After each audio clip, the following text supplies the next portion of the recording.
Bom dia, meus amigos. Hoje é domingo, 5 de julho de 2020. Estamos aqui para mais um momento com vocês, dando prosseguimento ao nosso trabalho de plano de leitura da Bíblia e de estudos. Queria compartilhar com vocês um momento muito especial.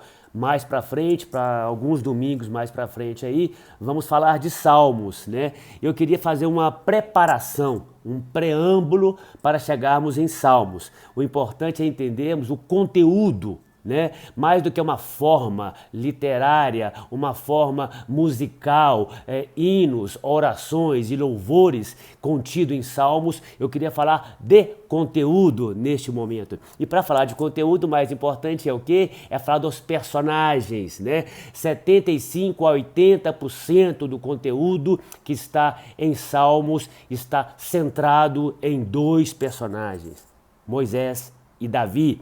E hoje vamos começar com Moisés. Quem é esse cara chamado Moisés? E para falar de Moisés, eu estabeleci aqui 5 pontos importantes para direcionarmos a nossa fala e não ficar longo esse vídeo, porque o momento 1 vai ser neste domingo e o momento 2 no outro domingo, certo? Então temos aqui o nascimento, a visita ao povo hebreu, a fuga para Midian, o encontro com Deus, o anjo de Deus no Monte Sinai e o Mar Vermelho, quando retira o povo, os escravos, né, o povo de Israel, os hebreus, para a terra prometida, determinada por Deus, né? E antes de mais nada, eu queria indicar este livro, O Artífice, de Richard Sennett, né? Ele diz muita coisa sobre as entrelinhas do trabalho de Moisés, um artífice, né? Deus capacita você. A frase mais importante que o livro passa para quem o lê é forma de pensar por meio do fazer. Isso estava em Moisés, estava em Abraão, em Jacó, em José, em Isaac e sobretudo em Davi, né, na escolha dos seus artífices, tanto para os tabernáculos no sentido da construção, né, edificação, mas também para o que deu origem aos salmos, né, as orações que eram os músicos, os artífices da construção das melodias, dos poemas, de toda uma literatura ali que serviu de base para o que vamos ver na frente, que são os salmos, certo? O que é importante a gente determinar? O novo rei do Egito, ele não sabia da história de José. Ele assumiu lá o reinado e falou assim, olha, esse pessoal do lado aí está crescendo bastante, vamos escravizá-los para poder a gente ter um controle, porque senão vai ficar maior do que a gente e a gente vai perder o controle, vai perder espaço e vamos ser escravos dele. Então o rei então determinou que opressão, mas o povo não parava de crescer, né? Mais e mais vezes, filhos e mais filhos, até que o rei, o faraó, determinou às parteiras que matassem os meninos, né? Os homens, né? Para poder conter um pouco o crescimento dos hebreus e eles poderem organizar, ou seja, coordenar, ou seja, manipular um controle ali de censo dessas pessoas enquanto escravos, certo? Só que as parteiras, né, temente a Deus, né, não fizeram isso. E o rei falou assim, mas por que você não está matando esses meninos aí? Não, quando eles crescem rápido demais, quando a gente já chega lá, já nasceu e não tem como fazer nada. Então o rei fez uma outra ordem e determinou que todas as mulheres que os filhos nascessem homens, jogassem os filhos no rio e fossem embora, né? Só que, né, a gente já viu na outra aula, na outra passagem nossa, sobre a fé da mãe de Moisés, certo? Ela sabia que o filho que ela teria teria um propósito, né? Então, ou seja, ela, ao invés de jogar o filho no rio, ela segurou por três meses, até quando não deu mais, envolveu o menino ali num cesto e tudo mais, e mandou que a irmã mais velha julgasse o menino no cesto, aí no rio. E aí ela colocou no rio e ficou espiando, Lá pelas tantas, ela acompanhou o percurso, ela viu que a princesa foi tomar sol, a filha do Egito foi tomar sol e pegou o menino chorando e tal, e não sabe o que fazer e tal. Ela foi correndo lá e ó, o que aconteceu aí? Eu tenho uma pessoa que pode amamentar, tá chorando, tá com fome, né?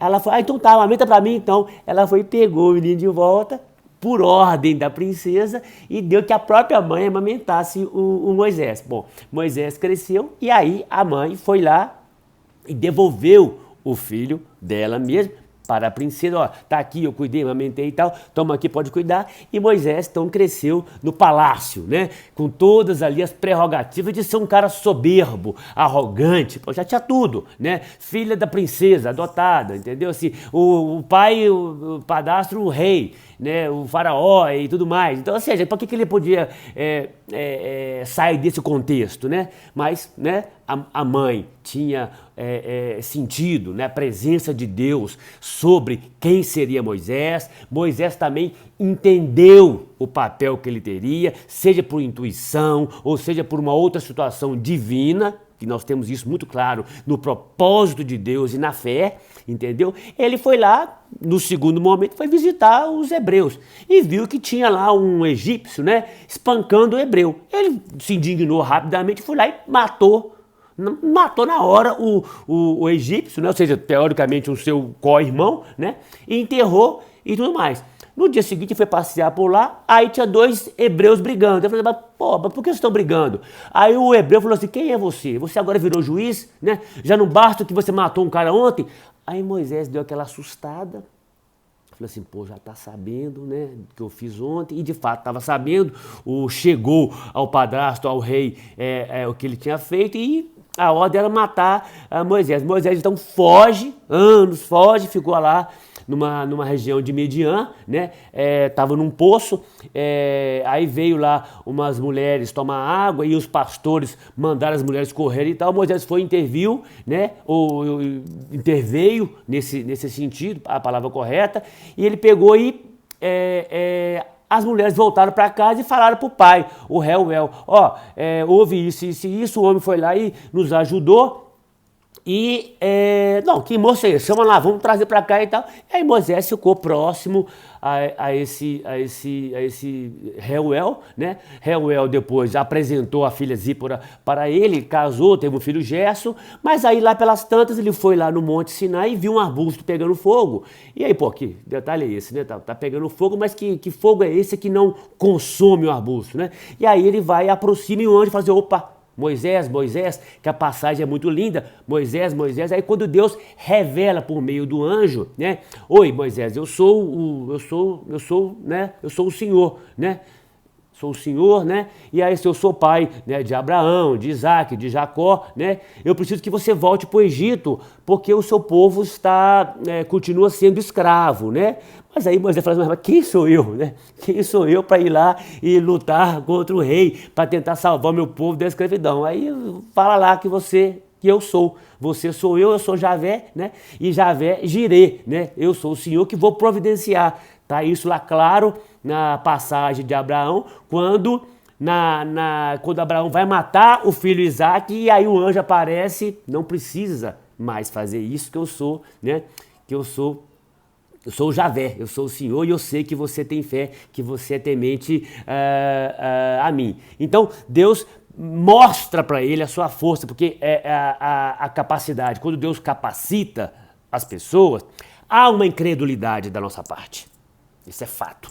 Será que é isso mesmo? Será que eu posso? Será que eu consigo? Né? Tá muito claro no artífice, né? Modos de pensar por meio do fazer. Isso é muito claro e notório. Então Deus tem que dar explicações. Tá vendo essa vara aí? Pega essa vara e aí a vara transforma numa serpente. Moisés assusta. Agora pega de novo lá no rabo da serpente. Pega no rabo da serpente e vira a vara de novo. Enfia a mão no seu peito aí. E ele enfia a mão no peito e ficou todo leproso. Aí enfia de novo. Tirou a lepra, acabou a lepra. Então Deus foi dando mostras, né? Da força que tinha para capacitar Moisés para seguir o caminho que ele determinou.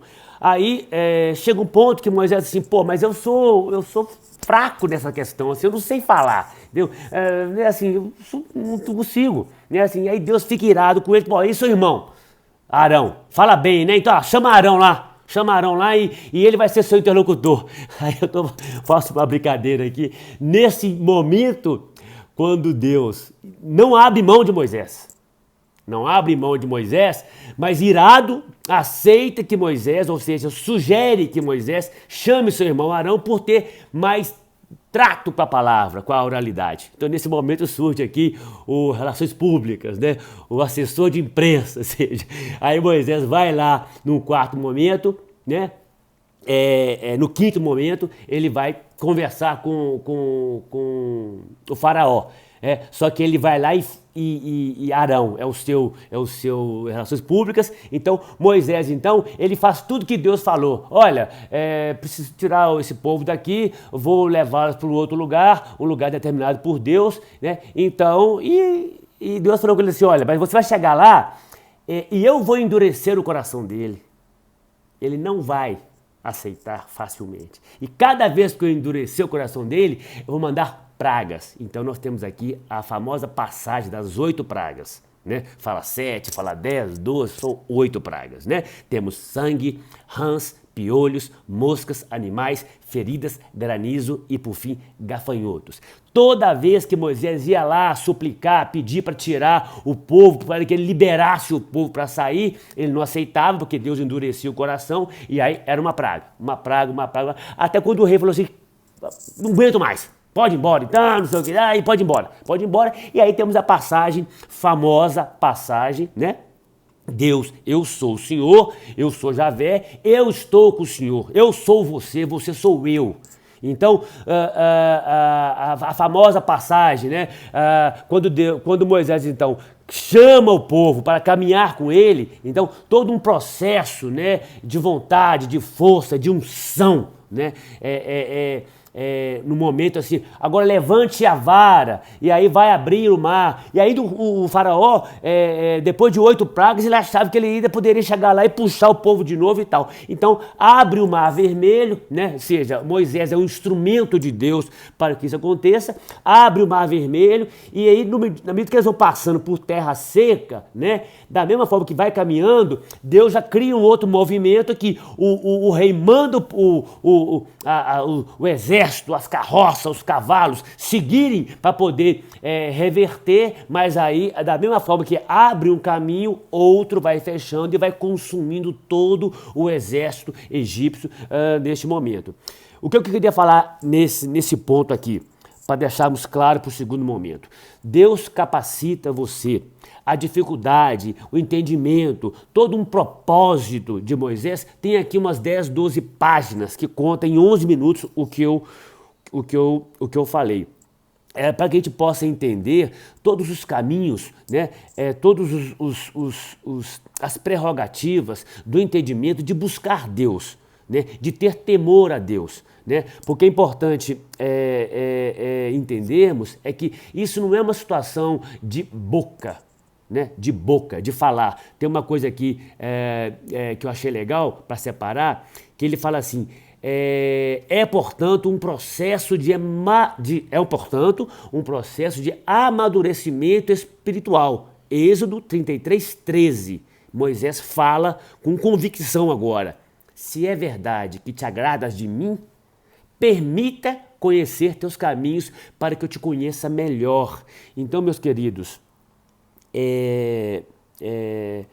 capacitação, né?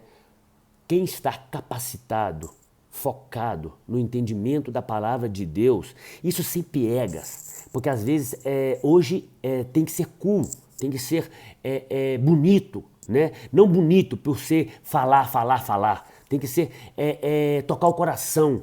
Né? Não se pode buscar a Deus somente pela poesia. Deus, você tem que sentir a presença dele. Então eu queria deixar para vocês um próximo passo para falarmos de todo o caminho pós-Mar Vermelho, que tem a ver com lei, testemunho, preceitos, mandamentos, estatuto, caminho, juízo e palavra.